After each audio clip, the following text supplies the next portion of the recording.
Chair recognizes Mrs. Luna. I actually wanted to see if Mr. Epstein wanted to use some of my time to address some of the lies that Ms. Stanbury told about you. Oh, sure. Yeah, that's great. There's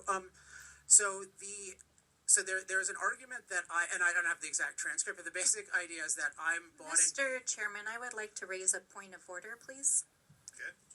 Mr. Chairman. Gentlelady will state a point of order. Yes, Mr. Chairman, I would like to inquire about the chair's read on the rules for this committee pursuant to what we adopted in terms of name calling and. Can I take back some of my time right now because I'm interested in the facts. We're gonna. Okay. Freeze I just want to hear the facts from you. No. Okay. Hold on 1 second. There's a point of order. Yep. And Ms. Luna, your time is frozen. Thank you.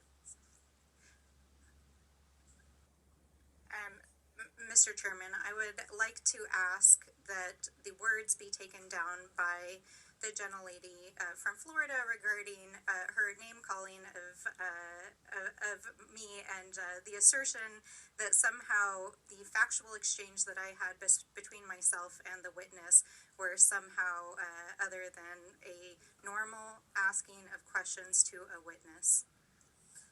All right. Just give me 1 second. Thank you. Thank you.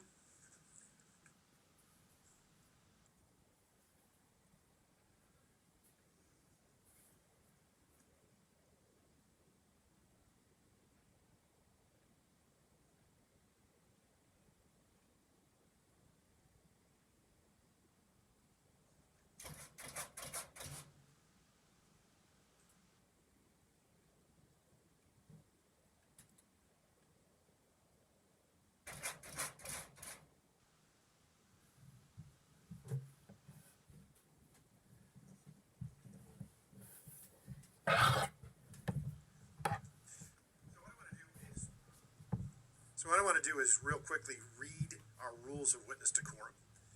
And I would remind them that this is a violation of the rules of the House of Representatives to engage in personalities regarding the president or make statements that are personally offensive to him, that the rules govern members in debate and also applies to us as witnesses deliver their testimony.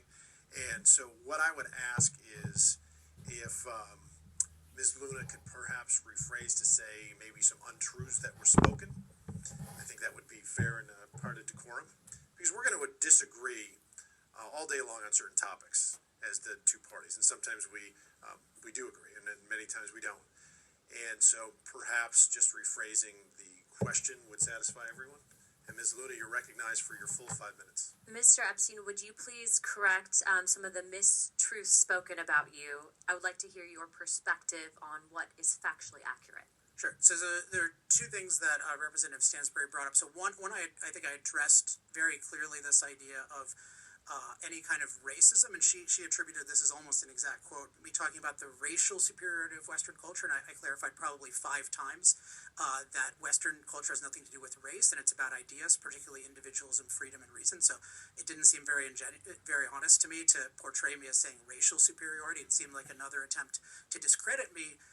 And I think there's an inability to actually refute any of my arguments. And I think the same thing is true with the attack that I'm somehow representing and paid for by the fossil fuel industry. First of all, if I were, which I'm not, we need representatives of the fossil fuel industry here because they have expertise on this issue, which is about oil. So that's one thing. But it's just factually false. So I came to all of my ideas independently, and I said, once I came to the conclusion that fossil fuels are good, of course I proudly tried to advise fossil fuel companies, including coal companies, how to tell their story better. But to use my expertise and my convictions and to claim that I am dishonest and should not be listened to when I made a compelling case, I didn't think that was appropriate.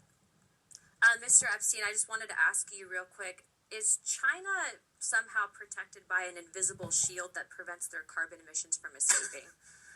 No. Okay, so if we have the ability to produce clean energy here or at lower carbon emissions versus China, don't you think that that would be better for the climate? Yes, but I think the main thing is the world needs far more energy, and if you care about emissions, you need to find truly cost competitive ways to do that. And the best way to do that is through freedom, through liberating nuclear, through liberating natural gas.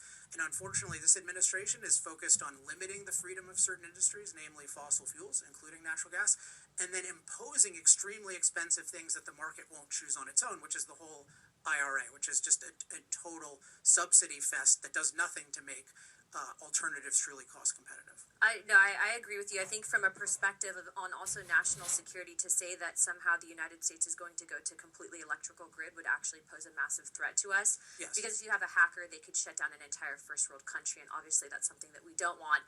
My final question for you is, first of all, thank you for coming to testify before My Congress. pleasure. I appreciate you being here.